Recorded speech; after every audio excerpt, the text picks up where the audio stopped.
What's going on, guys, and welcome to the next episode of the Crack a Pack series. Today we're opening up, for the maybe second or third time on this series, a pack of Fallen Empires, which, as most people know, really doesn't have quite that much value. The most expensive card right now is Rainbow Veil, sitting at $4.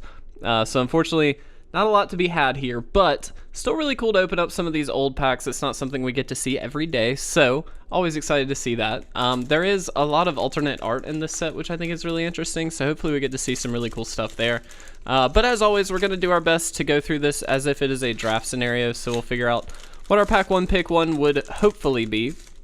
That being said, I did not play during this time. I have no clue what's actually good for this set, so we'll do the best we can. I also don't know where the rare is in this set, and we only have 8 cards to go through, so we're going to do the best we can. We'll see how it goes, but our first card here is Sphilanute, oh gosh, Temple. It is a weird name. Okay, this is a land. It comes into play tapped, and you can tap it to add blue to your mana pool. You can also tap it and sacrifice it to add 2 blue to your mana pool instead. Beautiful art. But generally speaking, lands like this are not a good first pick. Certainly it can ramp you in a blue deck, temporarily, which is fine. I don't think necessarily that makes it unplayable by any means, but definitely not a first pick. Akashan Lieutenant, again, I apologize if I'm mispronouncing these. 2 white for a 1/2 summon soldier. I love the old summon. 1 and a white, target soldier gets +1/+0 until end of turn. So this actually has fire breathing, basically, which I do kind of like. Creatures during this time, generally speaking, were fairly underpowered, so being able to actually power stuff up seems pretty good. I definitely like this over the Temple, obviously. So for now, we'll keep that to the side. Elvish Scout is a 1/1 for 1 green. You can pay a green and tap it. Untap target attacking creature you control. That creature neither receives nor deals damage during combat this turn. I feel like this is... I don't know. I don't think this is very good. The idea being obviously that you could save a creature or something like that if somebody had a combat trick or something along those lines, but I feel like those were less prevalent during the olden days of Magic, and so for that reason I feel like this isn't actually very good. So I don't think I want that. Man, these names are killing me. Mercine, again, I apologize. 2 and 2 blue for an enchant creature. Put 3 net counters on Mercine when it's brought into play. Target creature it enchants does not untap as normal during its controller's untap phase as long as there are net counters remaining. As a fast effect, target creature's controller may pay creature's casting cost to remove a net counter. That's a really interesting ability.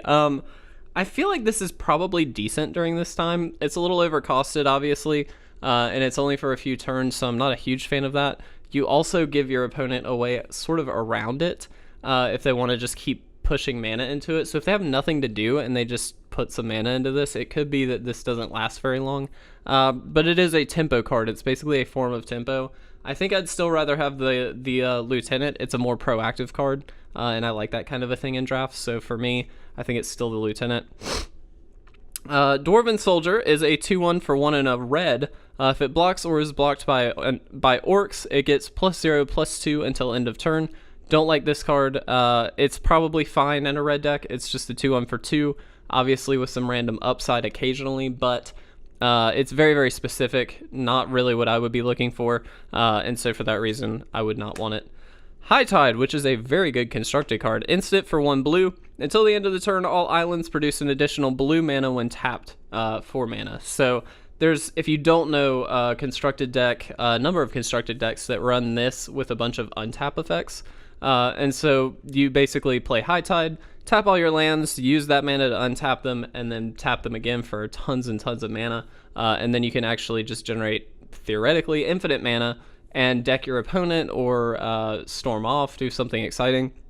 I love that card, or I love this card, excuse me, for that reason, but I do not like it in draft. It's just not all that exciting. Equitation, I'm so bad at this. Money Changer. It's 1 white for a 0/2 for a summoned townsfolk. It deals 3 damage to you when summoned. Put 3 credit counters on the Money Changer at that time. During your upkeep, put 1 credit counter on Money Changer. You can pay 0, sacrifice it to gain 1 life for each credit counter on it. Use this ability only during your upkeep. I feel like this is probably the rare, and I feel like it's really weird. I don't like it. I really don't like it. This just seems super, super bad. It doesn't do anything really to the board except stall, and really it doesn't even do that very well. It does gain you life theoretically, but it deals 3 damage to you first. So like, at worst, I mean, you'll net that back obviously with the ability, but like, it just seems really bad. I don't like that. Thallid is a 1/1 for 1 green and our last card in the pack. Obviously, there are only 8. During your upkeep, put a Spore counter on Thallid, and you can pay 0 and remove 3 counters from it. To put a Sapperling token into play, treat it as a 1/1 green creature. I actually really like this card, and it's definitely between these two. I feel like for draft, the Lieutenant is probably better. This most oftentimes will die pretty early, and so you won't necessarily get the Sapperling off of this card, which is obviously what makes it a valuable card.